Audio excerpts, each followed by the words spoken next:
just to attract more people, because we've got some people in the area, in the same street, whose rates are quite high. So some of them are going in size like 50, 75. So we thought, should we go like, midway, like maybe 30, 35, just to kind of attract people? Or should we just join everybody else, start from the 50 to 75? What determines the rates?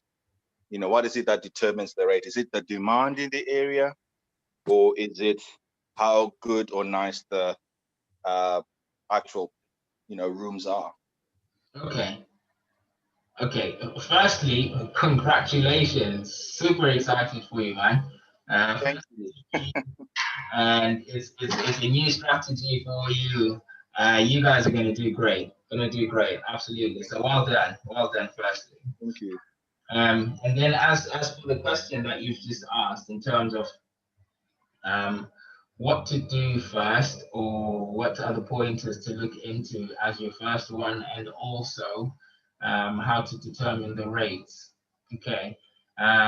So I'm just going to share my opinion, and we've got other SA operators on the group that can share theirs as well. Cool. So you want to be setting that property up as quickly as possible, essentially. So this is both physically with the furniture. I'm assuming it requires setting up inside the house. So the furniture, the dress up, take the pictures, and then set it up online as quickly as possible. So you kind of chose the right time to be taking on properties and also setting up properties.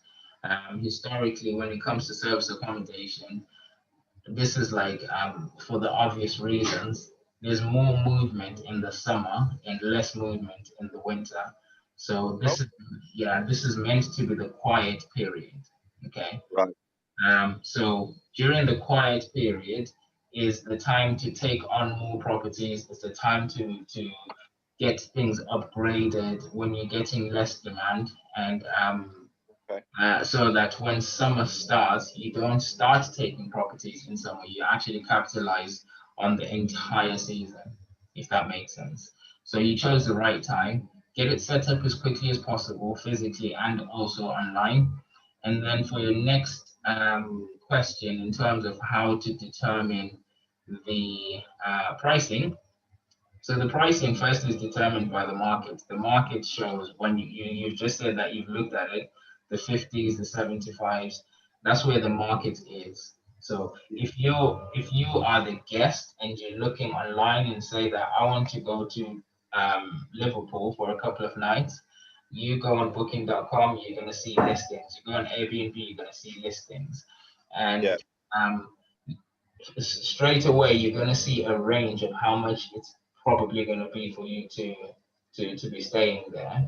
However, because it's service accommodation, which is not regulated, if you want, even though the market is saying that around £50 or around £60, there's nothing stopping you from going £120. Yes, it reduces the chances of people booking, but then increases that level of curiosity. So someone will be looking at it thinking, well, why is this one 120 instead of 60? As long as there's enough value for people to go in there, they'll pay whatever you ask for. But when it comes to actually determining the pricing, firstly for you, it's where your break-even point is.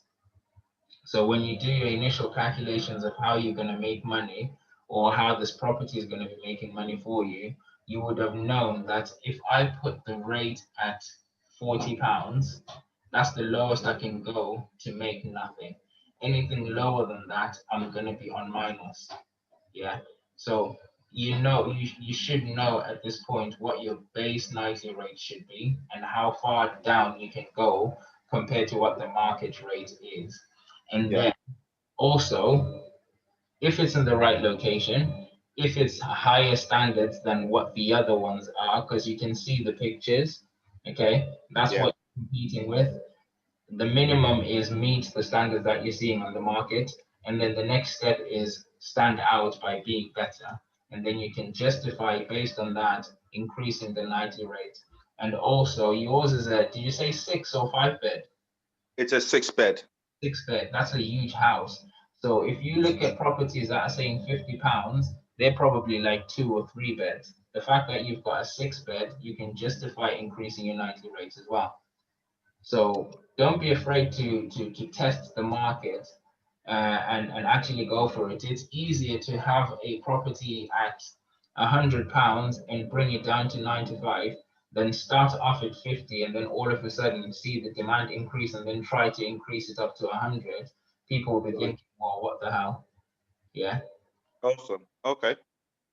So your pricing, you should know your bottom line based on what your break-even point is, and Yeah. don't be scared to test the market.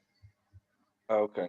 Yeah. I think one of the things we were hoping that we would have set everything up and running by this weekend, because there was a football match, Liverpool, can't remember against, what was it, Everton? Is it Fulham? They're And playing tonight, aren't they? what's that? I think they're playing tonight or right now. Oh yeah, yeah. Oh, should have been watching then. Yeah, so Come and watch me instead, hey. I love that. This is why I like you, man. my priorities, yeah. Yeah, so this was the one of the key opportunities, because the property is not far away from the stadium anyway. It's located perfect. It's not like too close to the stadium where you hear noise and stuff, but it's kind of like at a reasonable distance where, you can either drive 5 minutes down or you can walk. Takes about a good 20-25 minutes. It's in an ideal, location. So we were really hoping that we would have had it by this weekend. But, anyway, there's always going to be some more football matches. And we're thinking, Christmas time, who knows? So, yeah. Yeah. No, it makes sense. Make sure that when you do the marketing, all that information is on there so that Okay. it's enticing. But Yeah. football matches, um, that's the tourist where you're probably gonna get them on a weekend type thing. Yeah. You want to be marketing for the contractors who will take it Monday to Friday. Okay. Yeah. Okay. So the contractor market is what keeps you afloat. The weekend ones is where you see the people marketing it at £50, £75 a night. Whenever there's a big game like that, if you notice, the ones that are really good at their marketing, those weekends with the games, they shoot up to about 150 a night. Yeah, yeah, we noticed. Yeah. Exactly. So, like I said, it's not regulated. You can just test the market. Yeah. Okay. There's no cap anywhere. You can just put wherever it is, and people, if you provide enough value, like I said, people pay whatever you ask for. Yeah, yeah. With the contractors, what you mentioned something about contractors, or what's the best way to attract contractors? Some people who will take on maybe on a weekly basis. Is there a method, or is it just a matter of luck, like who's ever seen it? And So this is the way that my mentor talks to me about contractors, and this is a method that works for any type of marketing. If you were to put yourself in the person you're looking for's shoes, so if you were a contractor, yeah, where are you? What are you doing? And if you wanted to look for someone to stay, where would you be looking for it? And if you kind of reverse that and try to think, how do I meet that person? Where do I find that person? If it were you, it will be easier that way. So imagining myself as a contractor, I'm probably working a project that is based in Liverpool or in the area that you've got your property. Okay, I'm probably doing a job that's going to be a month or 3 weeks, a month, 3 months, whatever, and I'm going to be staying in a hotel most likely because that's the only place that I know of. So at what point do I actually contact? So I'm most likely going to be driving a company car or van or whatever. And if I'm going to go to Travel Lodge Premier Inn, I'm going to park outside that Travel Lodge or Premier Inn. My van has got the label of what company I'm working for. So you can actually go there if I'm working Monday to Friday and I'm gonna go back to my family where I live on a weekend, so you're probably gonna see my van on a Tuesday night all the way to maybe Thursday night. Yeah. Around about 7, 8 p.m., if you drive around local hotels in that area, you'll find those vans, you'll find that information, list as many of Mm, possible, and just call them. okay. Yeah? And just mention that I see you working in the area. I've noticed your van on this in this hotel. Just to let you know, we've got properties in this area that are around about the same price as the hotel room, but you can have the entire house. Okay. Yeah, just that's one of them. And the other way is you said you kind of like in a partnership with this. I'm assuming the partner is in the area or in look closer. Yeah. Yeah, it's my aunt. Yeah, yeah. So she's in the area. Yeah, my aunt. Yeah. So you can actually ring the local council who will tell you all the development projects that are happening in the area. Okay. And then you just find out what companies are running these developments and call them. Hmm. Yeah. And let them know what you've got. Don't tell them that you've got one property. So you Right. always speak to them as if you have a portfolio. We Of have, course. we have, we have, Yes. yeah. And then that will be able to give them that sort of like notion that you can assist on bigger projects. And also recruitment companies. Recruitment companies are a good one as Yes. well. That can actually assist with accommodation because they need accommodation. Okay. Yeah. Oh, thanks for the I info. hope that helps. No, thank you for that. No, that's those are good pointers. We'll utilize those pointers definitely. Thank you. No problemo. No problemo. Any other questions from anyone? Did you tell him about my favorite, guerrilla marketing? Which one is that one, Vivian? Yeah, Did you say guerrilla marketing? yeah. Do you want to explain it? Since you're actually talking from experience, I know what you did. Well, yeah, you can kind of look at for the contractors, yeah. You can kind of look at the vehicles parked in certain areas where they are working, and then you can put a flyer on their wiper blade or something. So to say, we got a property, put nice pictures on the flyer and stuff like that, so they can look at that and your phone number on it. So It's they'll. interesting. I was thinking about that. I was actually thinking that, maybe Moose was gonna say it like that. Yeah. I like that. So, so here's the thing, like back in the day when we were allowed to go to nightclubs, you had that guy who used to walk around the car park dropping leaflets and flyers for the next outgoing on the next weekend. That was weapons, yeah. So now that he's in property, he's using that skill set to build his portfolio. Interchangeable skills. Well done, Rubians. That means you'd have to create that flyer, anything that actually works. I can show you the one that we've used before, which basically just has the picture of a property and a bit of information about your company, and just drop them by the Wi-Fi around the hotel Okay, cool. or anywhere where they're working, like Webster said. It's a good tactic. Okay. Mm. Cool. Right, we've got Daniel on the call. Sorry, I was a bit late. No worries, no worries. I have a question, Muzi. I heard someone talking about numbers. What are numbers in serviced accommodation? Numbers. Yeah. Okay. I think you probably need to Something to do with the. Pardon? I was going to say, I think you might need to just specify a little bit more on numbers for SA. I think it's something to do with the area you live and the demand, something like that. Oh, okay. I'm assuming you're talking about what we were speaking about a few minutes ago as an answer to Emmanuel's question. Yeah, I was a bit late. I might have missed it. Oh, Okay. I'm very sorry if you have answered the No, question no, no already. worries, no worries, no worries.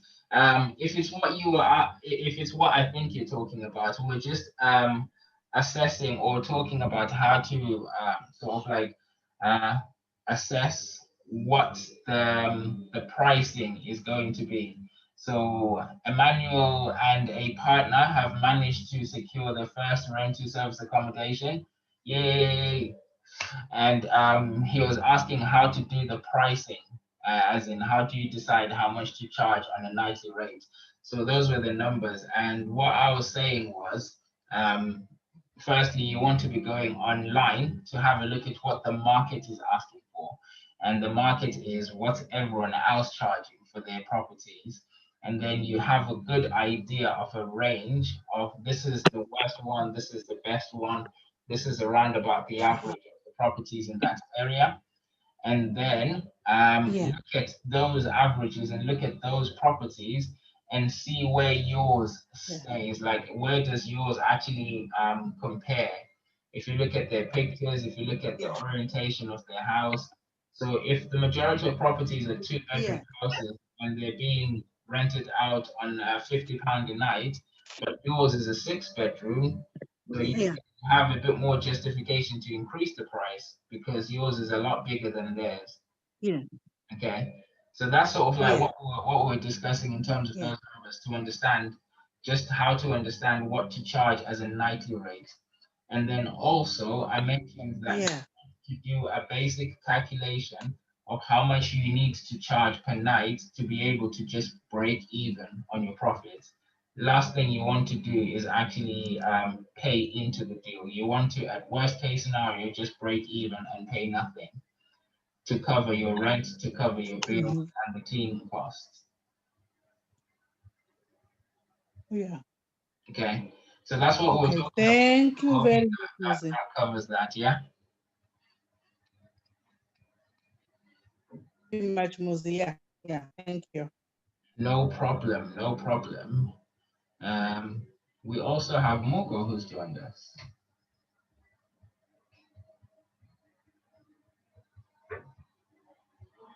Mogo, are you with us? Hey. How's everyone? There he is. How are you? I'm good, bro. I'm good. Awesome. Yeah. Sorry, I joined a bit late. Yeah.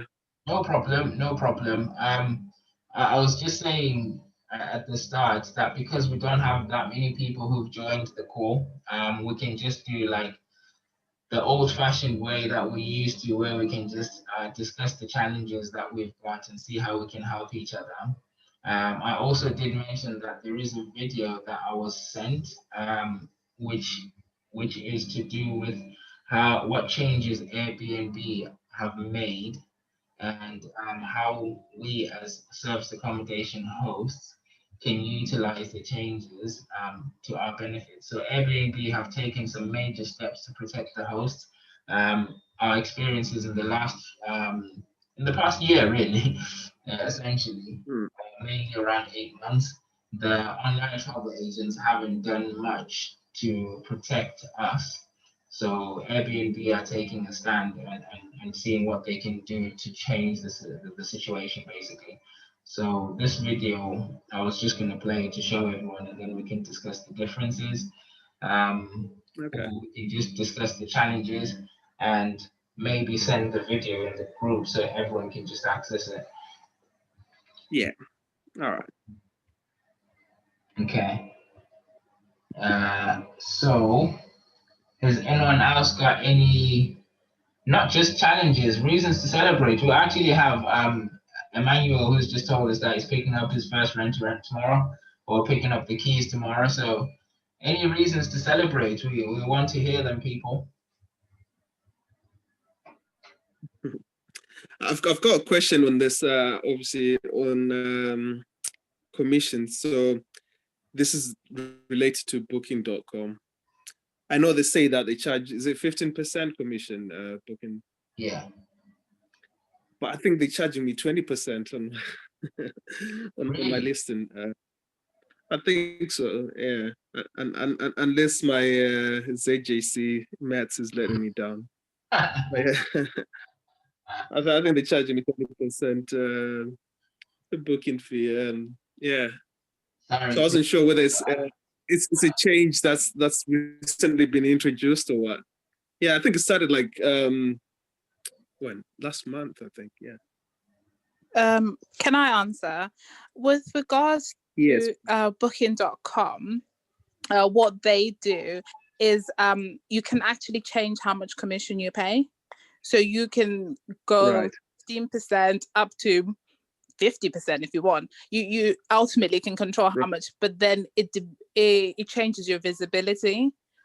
So the higher Right. percentage you pay for commission, the more visible you are. Yeah. So, like, if you are like, I guess, on 20%, if you do like a search for Right. wherever your essay is, you'll show up as one of the first ones. But then if you're Okay. at the standard 15%, you're not at the front of the queue. So Right. I can talk to you like separately and just kind of show you where you can change how much commission you pay. You can change it. Yeah, I think you just nailed it there. So Hmm. yeah, I think when I was messing around on there, I probably signed up for that. Yeah, probably by mistake, but yeah, it makes sense. Said, Yeah. I think it explains it. Yeah, it definitely explains it. Thanks for that, Shani. So, Muka, do you see what I mean when I say Charlene is the brains of this operation? I know. At least someone's got brains. Yeah, I know. When I just mentioned it to you, you were just, I could see you were just clueless there.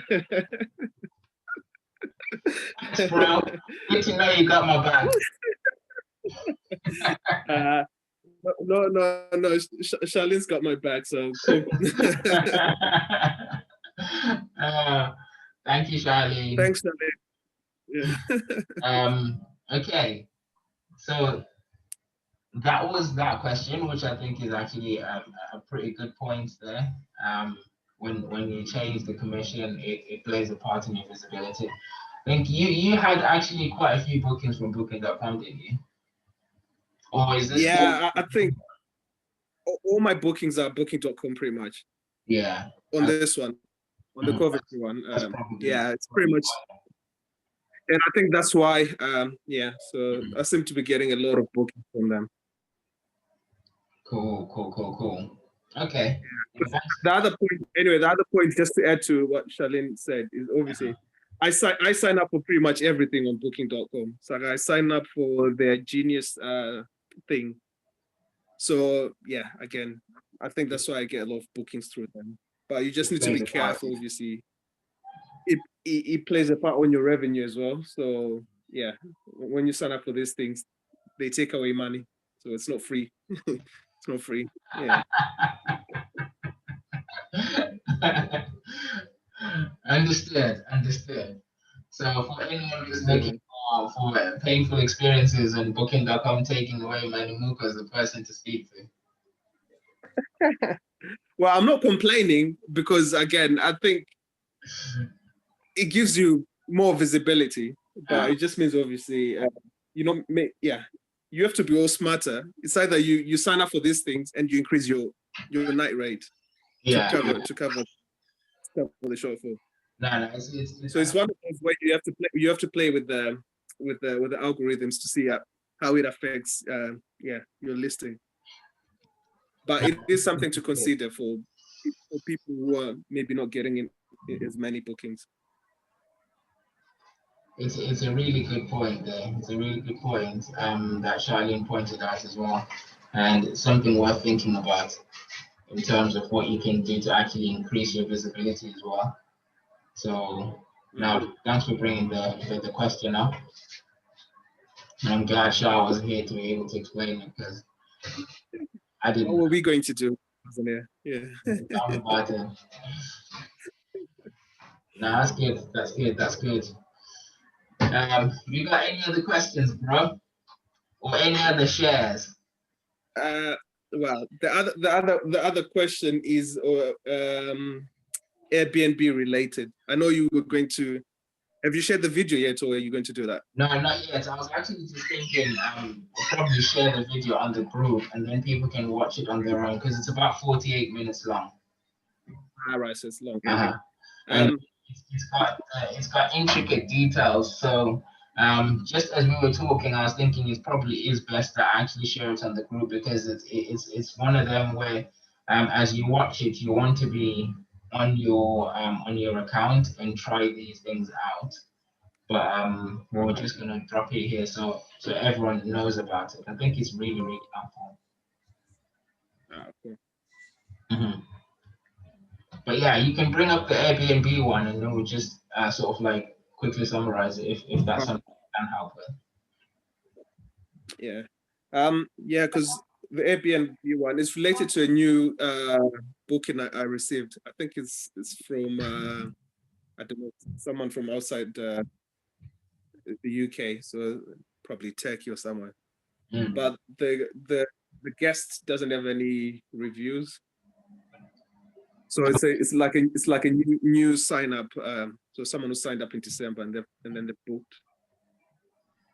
Yeah, so I'm a bit twitchy about that one. December. Normally I would get as in this year.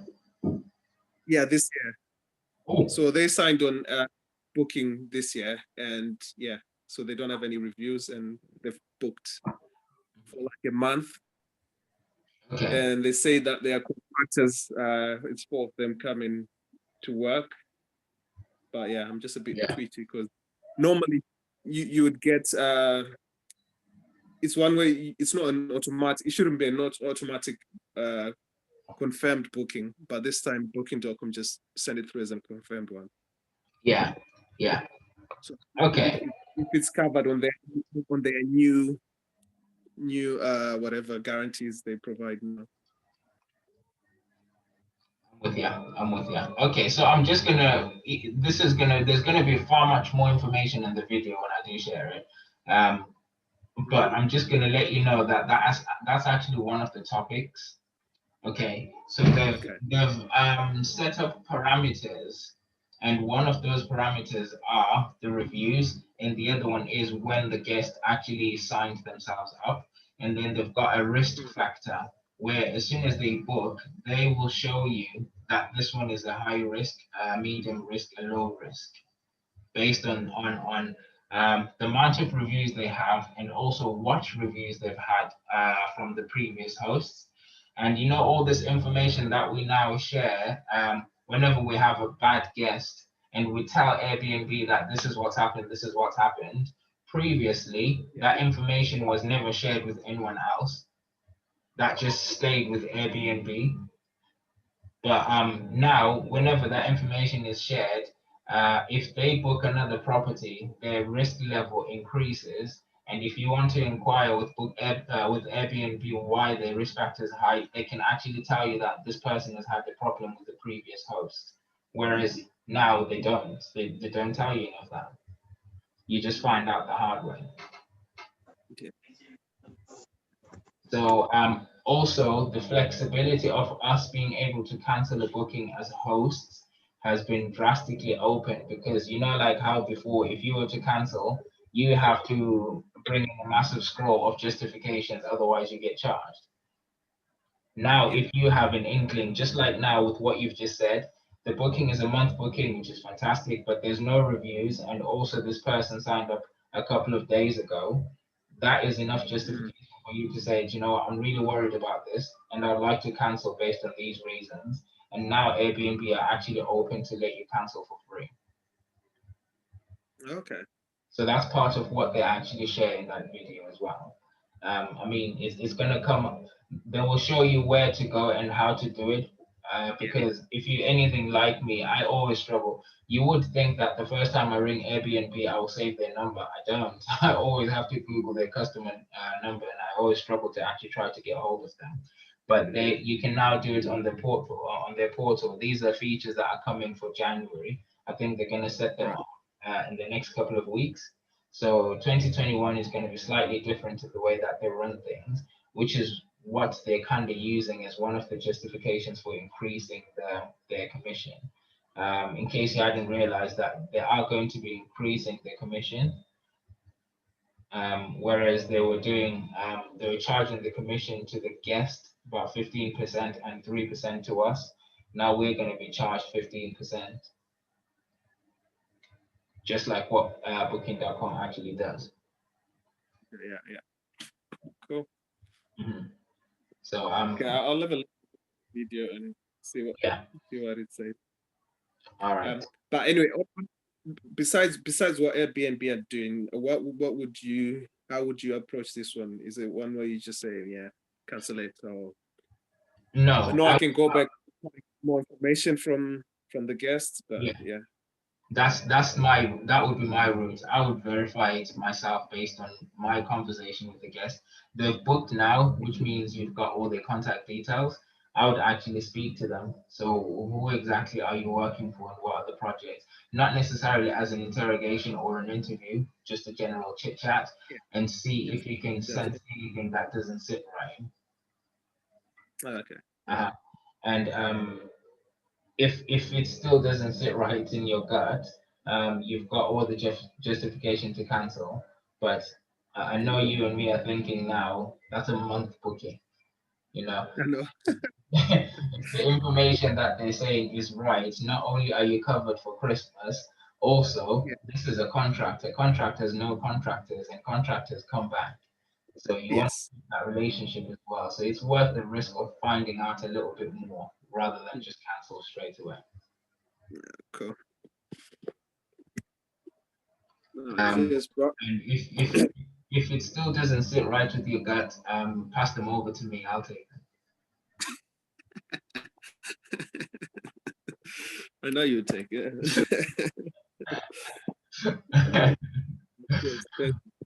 No worries, no worries. Thanks for your questions. We've got Quentin who's joining us. How you doing? You muted, I think. I'm okay, thanks. Sorry, I'm a bit late. No worries, no worries. Better never, hey? Just good joining into the conversation. Yeah. I'm sure you've noticed we're kind of doing it the way we used to do it before, where we're just talking challenges and celebrating things rather than a specific topic. I didn't think we're going to have that many people joining today because there weren't responses on the chat. So I just thought we'll just have this chat and talk a bit more about the service accommodation side or anything anyone wants to bring up, really. So thanks for joining, bro. Yeah, thanks, man. Thanks for having me. No problem, no problem. We also have Shelly. Hi, Musi. Yes, I'm late. Sorry. That's okay, Shelly. That's okay. Yeah. How's things? Everything okay? Yes, everything is okay. Oh, money problem. Welcome to the group. Oh, I know.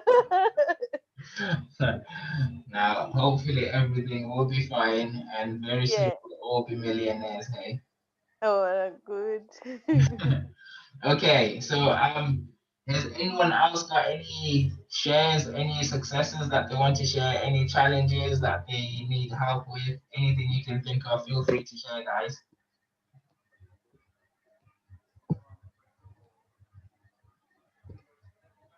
Musi, you are talking to me now? Yes, have you got any challenges? Oh, yes, many challenges, Musi. Let's go for one. Just pick one and let's see if we can help. Oh, the money to start is a problem, yes. Okay. So is this you looking for funds to buy properties or to get rent-to-rents? What are you looking to do with the money? Yes, for the, to make the mortgage, to give me some money to fit in, it's a very big problem. The mortgage is refusing to give me more money for the second house. Okay, so Yeah. you've got your first house, which is the one that you live in now, yeah? Yes. And now you want to buy a second one, which you want to use for rental. Yes. So they want the house to be like more than 50,000 or 60,000. Yes, to be able to give a mortgage, you need at least 50. Yeah. Actually, this is in Scotland, right? Yes. Yes. Okay, I think in England it might be 40,000, but Oh, all okay. right. So at the minute, what's the issue? Is it a deposit that you're struggling to raise? Yes, the deposit they want like 28,000 down if I choose a house of 60,000. 28,000 for a property. Yeah, with everything, all the Gosh, that's like play. 50%, isn't it? Yeah, it's a lot. First time they say 10,000. Then I get someone, they said no, it's 28,000 because I was having a loan of 8,000. But now the money I was having like 10,000, I put to the loan and I finish my loan. So I have now just no loan at all. So I think it's difficult to get that house when you don't have the money to put down first. Okay, so you've already got the house that you want to buy, and Yes, it's worth what, 60,000? yes. Okay. So have you actually looked at how much money this house is going to make you? Or when I sell it, I think it's going to be 90. Oh, okay. So it's But buying and then selling it. yes, but you know, Muzi, when you buy it, you need to fix something. What you said, you need to do the kitchen nice. So I think it's the money again going to be used. So maybe I can fix it. Then I put like rent to put some people to rent in Mm, first. okay. Mm-hmm. So I think I remember speaking to you about it last time. So if you are looking to buy a house to then sell it straight away, you need to identify where you can put value in the house. So I mean, if the kitchen is already nicely done, there's no point in going in to do the kitchen again. You Mm-hmm. want to identify a property that is run down, as in that is easy to see if you make any changes. Yes, yes. And when it comes to the money, I know a lot of times we say I can't start property because I don't have money, or I can't Yeah. because I don't have money. Believe it or not, money is not the problem. Okay. Mm-hmm. And I know it sounds strange saying that now. There's Yes. there's so much money out there, it's ridiculous. There's more people who have money problems in terms of too much and they don't know where to put it than people looking for money. Mhm. So a lot of times people just actually to stop themselves from challenging. I know you have actually been doing quite a lot, and I think you've been doing well in pushing and finding these deals. But a Yeah. lot of people don't even go for a viewing. They don't even analyze the deal because in their head they say, "I don't have the money, so why bother?" Yeah. Okay, you're Mm-hmm. doing really well. But what I think you should look at is if you're looking to purchase a house which is worth 60 grand, if Mm-hmm. someone were to say, okay, here's 60,000 pounds, there you go, Shirley, 60,000 pounds, what's Mm-hmm. the next problem at that point? And that problem is the one that you need to look at, not the money. Okay.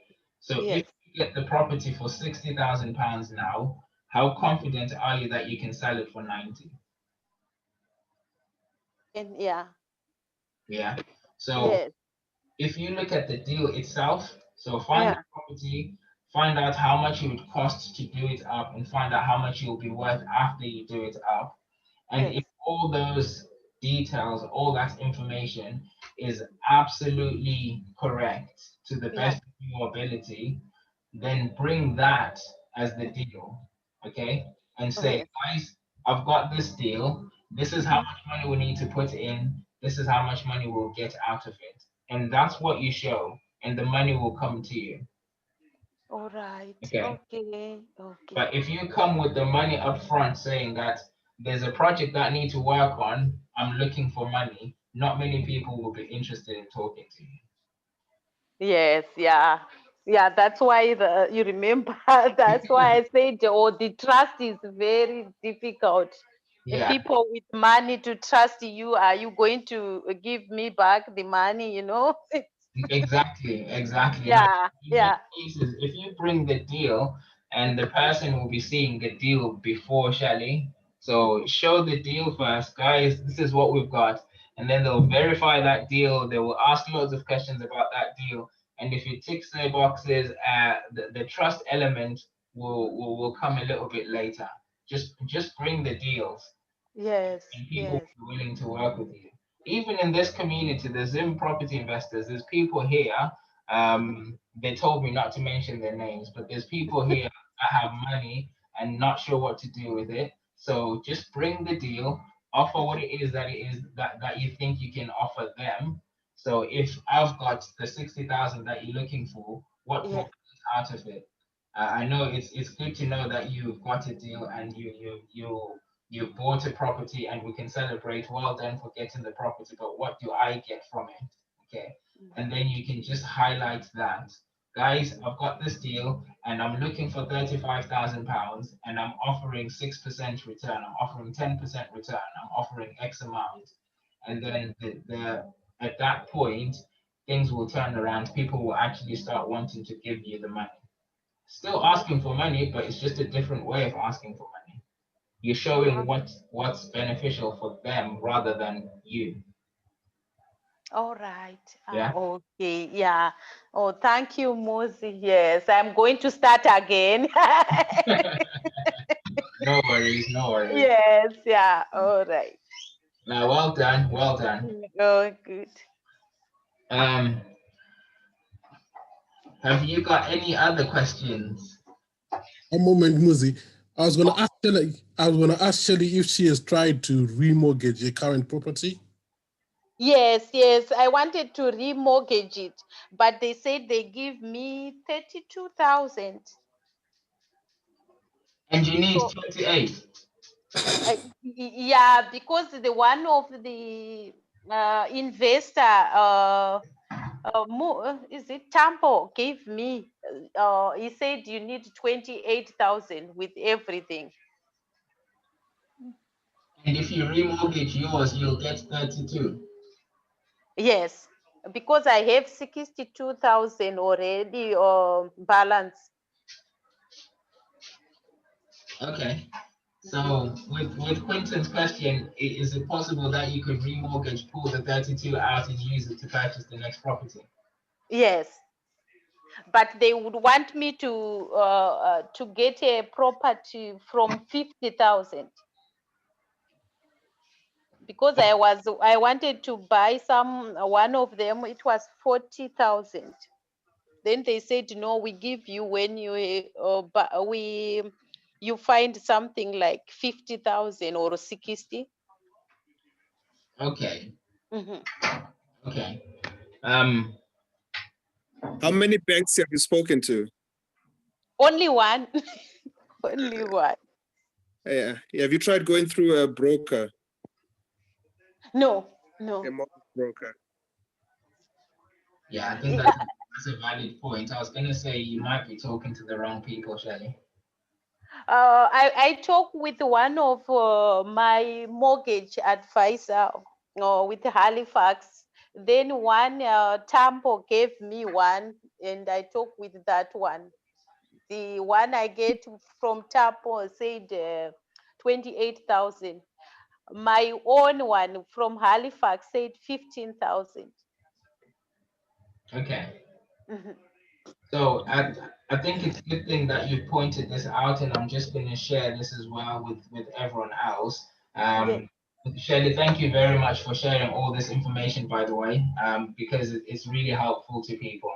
Now, Yes. firstly, when it comes to mortgage advisors, mortgage brokers, there's certain mortgage advisors that will only share certain amount of information to benefit whoever they're affiliated with. Okay, so if you walk into Halifax, there will be a mortgage advisor there. If you walk into a certain, sometimes it's an estate agent, they will have a mortgage advisor in there. And these mortgage advisors are affiliated with those companies. So they won't tell you the big picture, they'll only show you the small picture that will benefit them and that company only. What you want to be speaking to, or who you want to be speaking to, is a mortgage broker who is an independent mortgage broker. All right. So ask the question on whether they're independent and they have access to different lenders. Okay. So the Halifax mortgage advisor will only tell you about Halifax products. And if Halifax need you to raise 50,000 to buy that house, that's all they will tell you.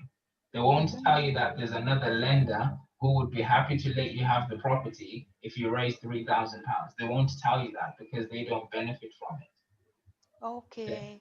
So the question that Mogo asked about the mortgage broker, and I know what he's trying to get at here, is the brokers that you speak to need to be independent, because you'll be surprised how many people are lenders who are not high street banks. Okay, there's so many different projects out there, and if you speak to 3 independent brokers, they will show you what projects are available. And we've already got 2 mortgage brokers who are independent in the group as well. All right. And I can also give you another couple that you can speak to. So all right. That's good. Yes. tell them what it is that you're looking for and see what's actually out there and available. But do not speak to a mortgage advisor who is affiliated to a company. All right. Guys, I got a question on this. Talking about releasing equity from her current home. I suppose it's the home you're currently living in. That's your home, your family home, correct? Is it?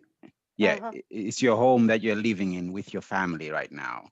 Yes, yes. Oh, okay. So my question to everybody, maybe Muzi, you might be well versed in this, is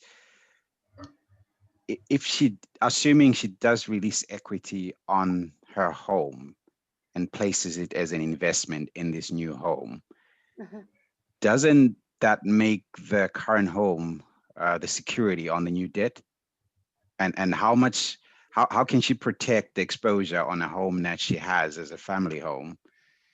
Is there any pointers that you can advise in terms of your experience and your knowledge to protect the family home from that sort of exposure? Because now you're using your home, which is not a bad thing, because sometimes it does work out.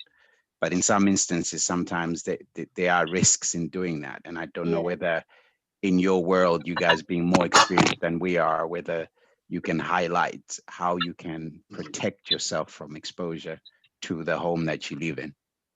Yes, yeah, because all the time they ask me, do you have your own house? So that it's easy for them to give me the money, like a security. Okay. So before I answer Ben's question, which I think is a really, really good question there, it's a good thing to point out. Has anyone on the group now on the call ever had experience with equity, pulling equity out of their own home? Yeah, I have. Okay. I have. Yeah. All right. I did. So, was that Daniela? Yeah, yeah. You remember my second property when I told you my journey with my second property that I have for buy to let. So they ask you, I think the good thing about me is that I dealt with the same mortgage advisor who helped me to buy the family home. Yeah. So it's the same mortgage advisor I used to buy the buy to let flat. I didn't have any problems. I agree with what you said, Mus. An independent mortgage advisor, I think, is the best. And mine, I think I always refer people to him. He did a very great job. They are very thorough in their work. So yeah, I used this property for security. Okay. So I just wanted to point out that when you're pulling equity out of your own home, What that means then is the loan that you had on that particular property is now far much lower, or X amount much lower than the value of the property now. Okay, so the gap between the loan that's left on the mortgage and the value of the property is about there, and the equity is the part that you own, the mortgage is the part that the lender owns. So you can actually pull these funds out and increase the term or increase the amount of money you pay on the mortgage. It's just borrowing more money, and the money is in your property. Now, dependent on what you're going to do with the money that you pull out of that house, that's where wisdom comes. People pull out equity to go on holidays, wouldn't recommend that. And people pull out equity to invest. That is an idea. But in many cases, when you do pull equity out, some lenders do ask, some don't, in terms of what are you actually doing with the funds, okay? Because essentially that is your money. When you pull the equity out, now I've got, I think it's about 6 or 7 people that I know who do this on a regular basis on their investment properties and their own homes. When you pull the funds out, that house you're still in is still the security for that loan, okay? So the funds putting out to invest in something else, that doesn't attach the two properties. I don't know if that makes sense. Okay, so once you've actually pulled the funds out, let's say for example, you've got an equity of 32K, you pull the 32K out and you use it to purchase another property. And when you're purchasing that other property, they will ask questions on where the funds are coming from. You show that the equity from a different property. That house isn't secured with this other house in any way. Okay. So this is how that process actually works. Unless someone else has had a different experience completely, but the two properties won't be interlinked. They ask about the first property just to know if you're someone they can trust, or it increases your profile if you're a homeowner, just like any other loan that you ask for. When you're purchasing a property, if you already have another house, your profile just increases as a person that they can trust to borrow some money. But as far as I'm aware, Ben, it doesn't actually attach the two. So it doesn't attach the two as per se in terms of the properties, but you, the individual, are the single individual. And my experience was a bit horrible because unfortunately, it sort of kind of coincided with the property crash in 2008.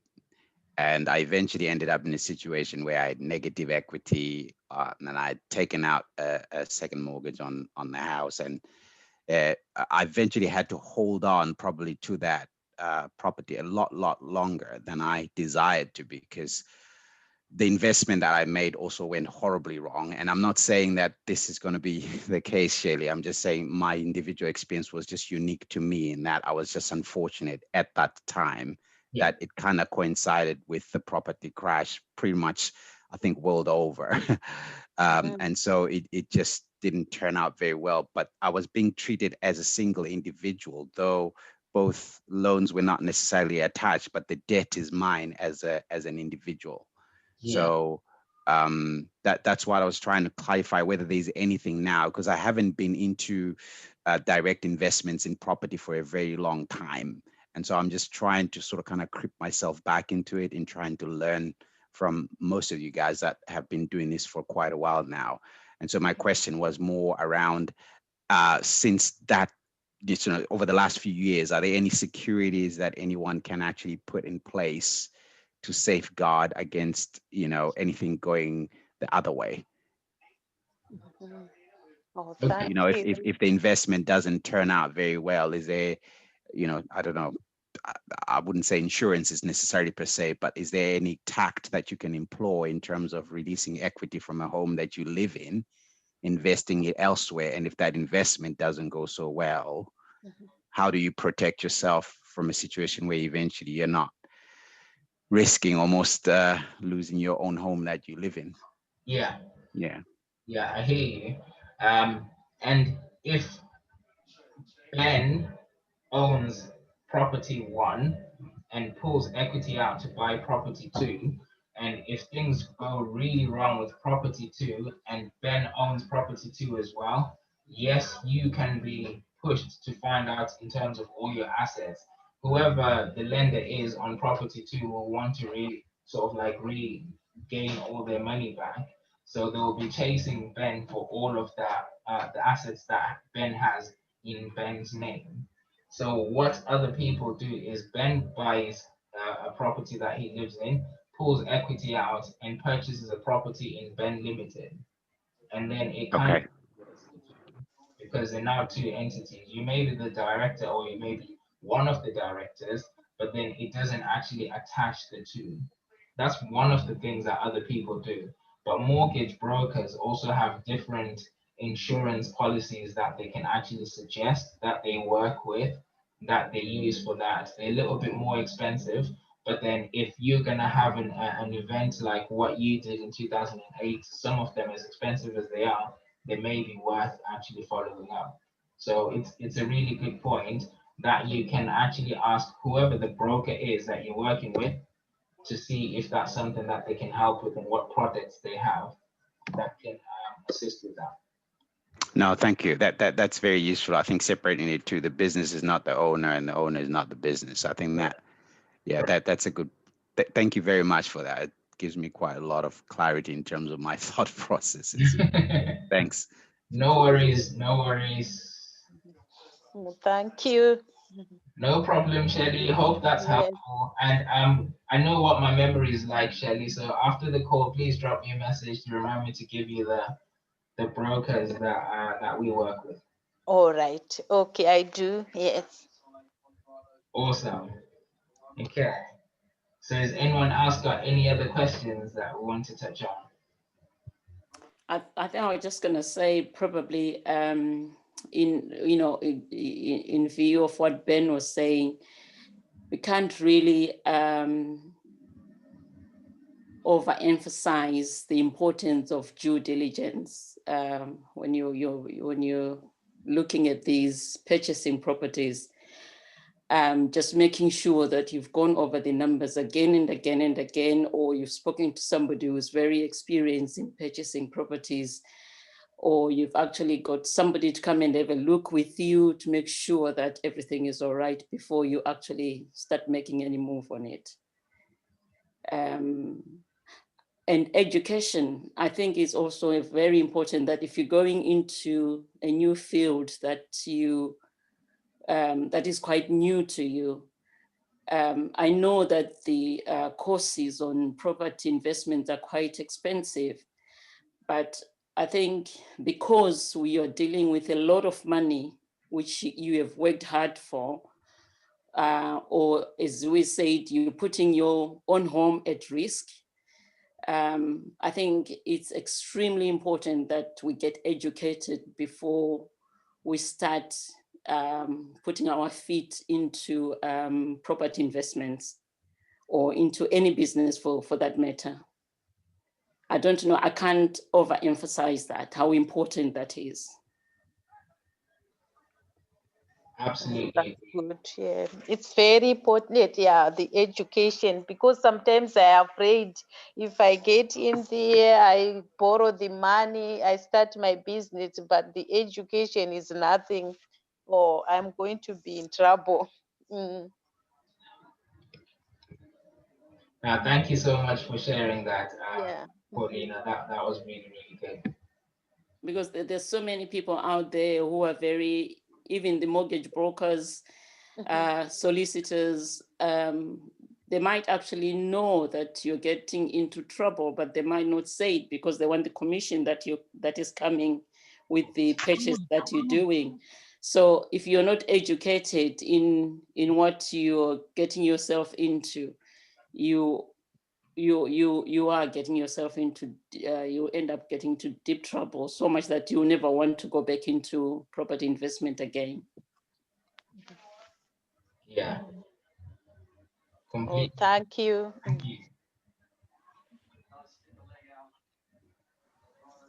Awesome. That is really good. That is really good. I concur on that one. There's you can't do too much due diligence, people. And when it comes to properties, probably one of the most expensive things you're gonna spend money on. So you want to try by all means to make sure you get it as right as possible. It's not possible to get it 100% correct all the time, but try to make sure that you get yourself educated. Definitely get yourself educated. And Paulina, you mentioned property education. That's one way of doing it. Definitely, we have gone there. Quite a lot of us in the group have gone to different variety of property education companies. Working with someone who's already doing it or who's done it before is another way. Finding a mentor, staying in groups like these ones where people are doing what you're trying to do, asking questions. But either way, educate yourself, people. Educate yourself as much as possible, because the mistakes in this game can be quite painful. Thank you, Pauline. I was going to ask, don't you have a mortgage broker in the group? Yeah, there is actually, I think there's two. But there's definitely one that I added to the group just a couple of days ago. His name is Mr. Marco. He's on there now. So he's a good one to be asking questions. There's another one that I know is Zimbabwean as well. It's a good one to be asking questions as well. And I tend to speak to 4 or 5 of them. I don't treat them like my barber. I don't have loyalty with them. So for every property that I go into, I ask different ones to give me quotes and stuff like that to get the best deals, because circumstances change for every single purchase. Every single purchase they change. So majority of them will just do the initial assessment for free. And if you get the options that they find you and they come back and say, I've got 4 lenders and this is the most expensive, this is the cheapest, and you get the same thing from another 4, out of all of them, if each of them give you 4, you've got 16 options that you can pick from. So you can actually have a look at which one is best for you, and then you can just go for that one.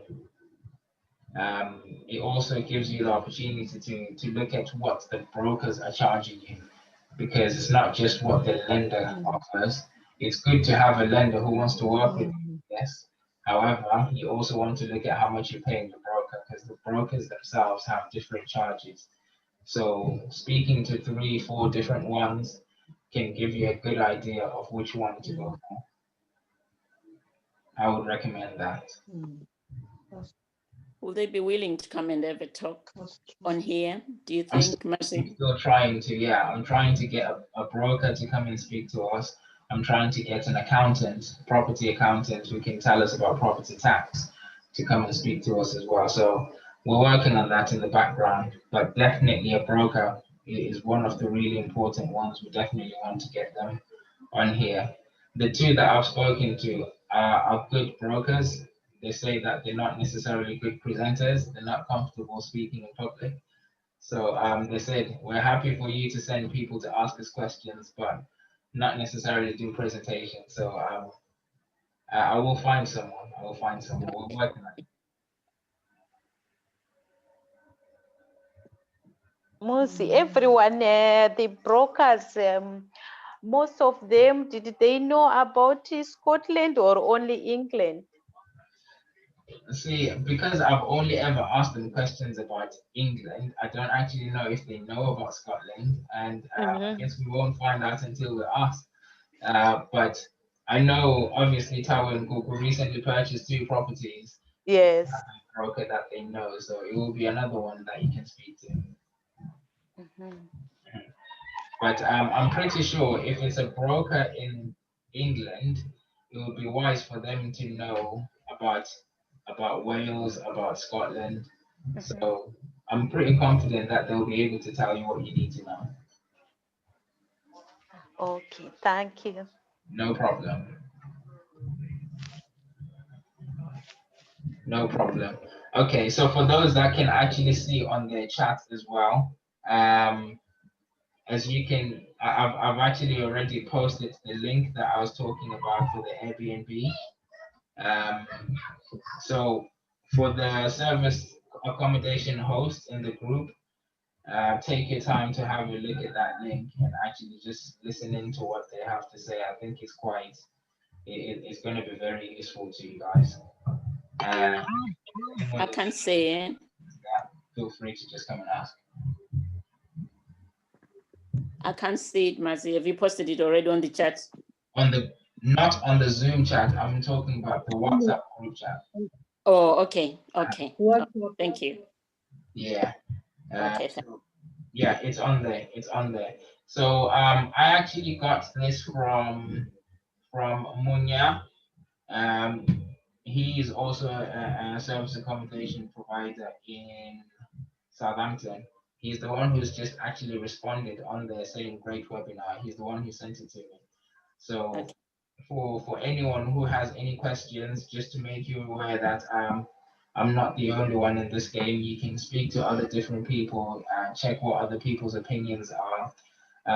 Essentially, like I do say to the majority of you guys when we speak, the concept here is sharing experiences, and it's just us as a family helping each other in this journey. It's not Moses group. So if you would like to speak to other providers just to ask questions, feel free to just put the questions in the group, share your experiences in the group. That's where the power actually comes from, if we all share our experiences. I hope that makes sense to you guys. Yes, thank you. Brilliant, brilliant. I don't know if anyone else has got any other questions. We're coming towards the 7 o'clock-ish mark.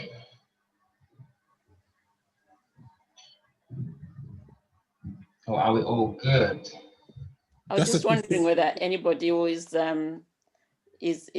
free to share a leaflet for SA advertising, please. Okay, that's a good one actually, yeah. I'll dig through mine and see what I can find, and I'll put it on the group just as a design, and then see if you guys can replicate it for your own.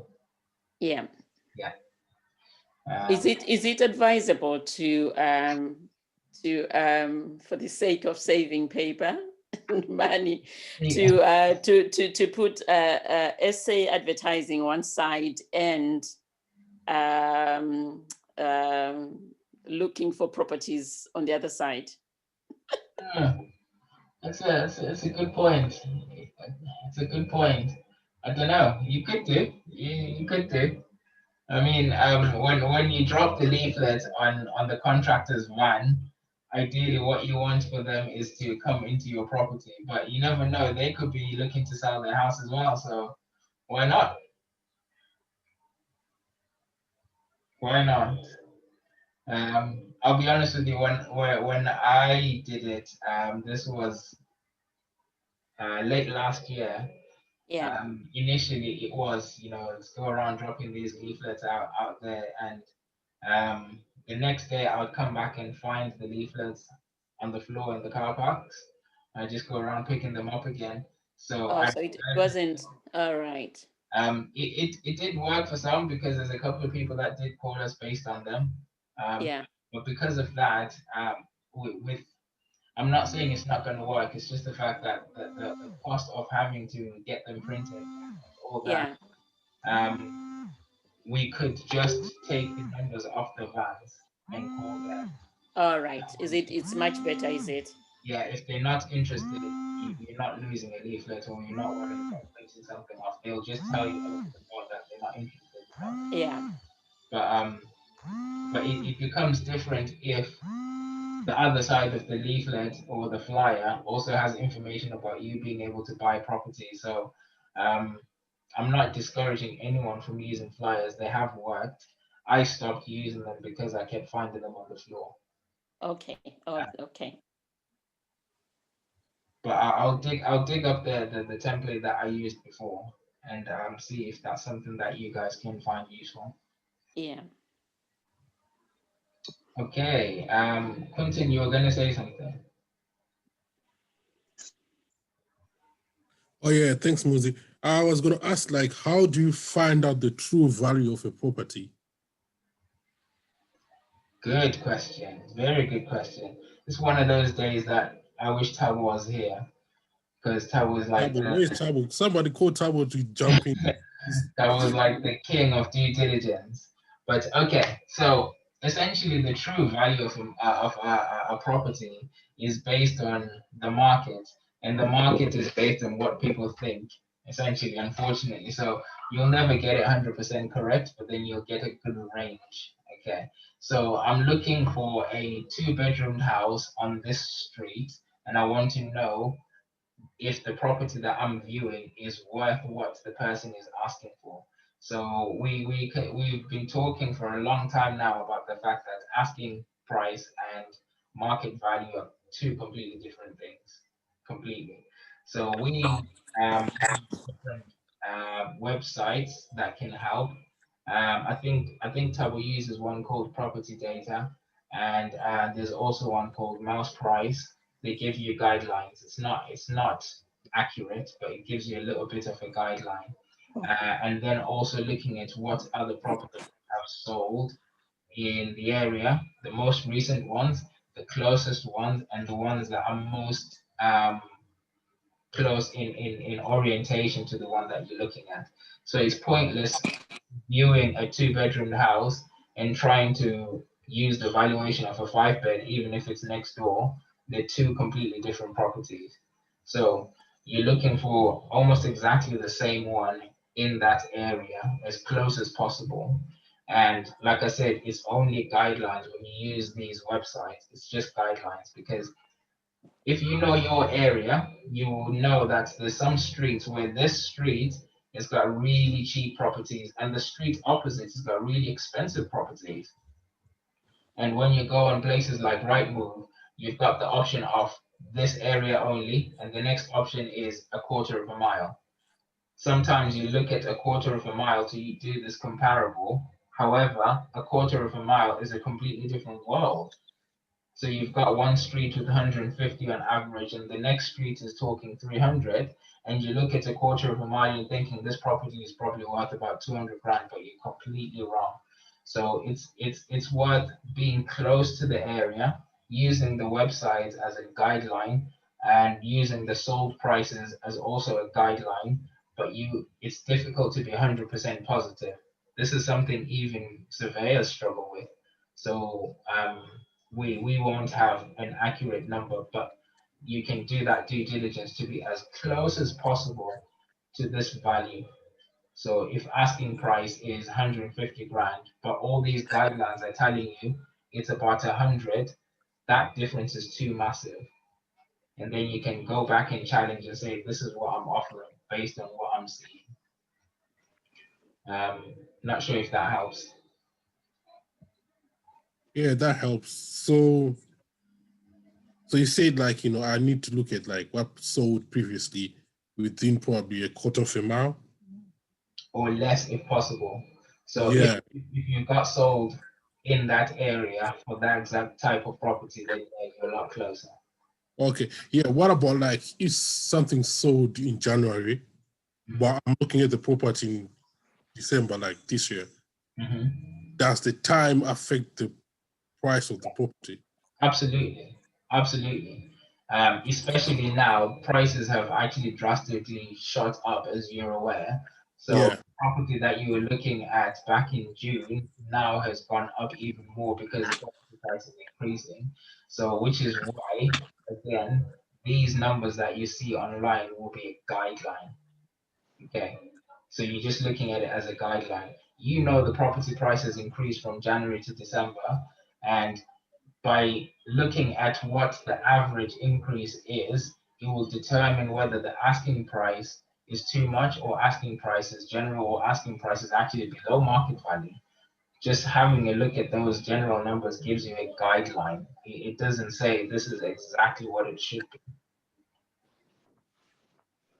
Oh, okay. Thank you.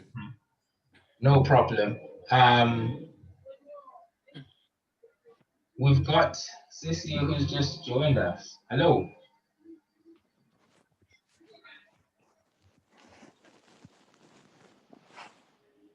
Hey. Can you hear us?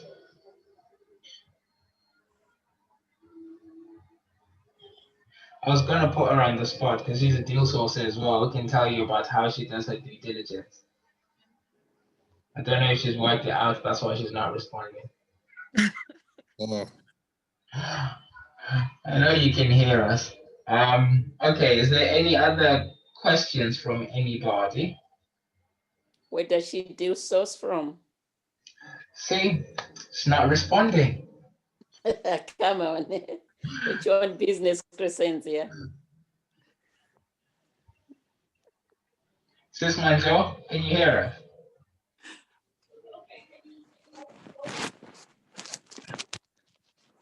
Your mic is working fine. Okay, she's on the group as well on WhatsApp, so we can bombard her with questions. Okay. Thank you. No problem, no problem. Okay, I'm just checking if anyone had put a question in the chat, and I don't think so. Okay, all right. Last question. If anyone has got I think it will be the last question because we've got about 6 minutes before we have to end the call. Anyone got a last question? Want to go for the last question? Going once, going twice.